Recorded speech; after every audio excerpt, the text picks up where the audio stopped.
হওক তেওঁ 40 বছৰ শিক্ষকতা কৰাৰ পিছত আজি অৱসৰ পালোঁ।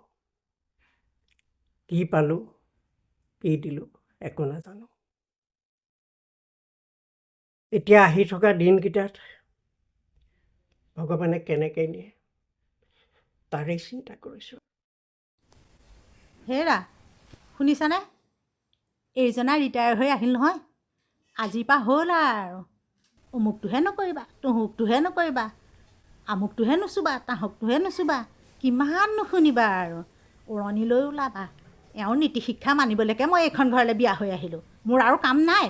আগতে তেওঁ স্কুলখনলৈ গৈছিলে, দিনটো অকণমান শান্তিৰে আছিলোঁ। এতিয়াতো আৰু দিনৰ দিনটো চকীখনত বহি লৈ শুনি থাকা আৰু তেওঁৰ বকলা।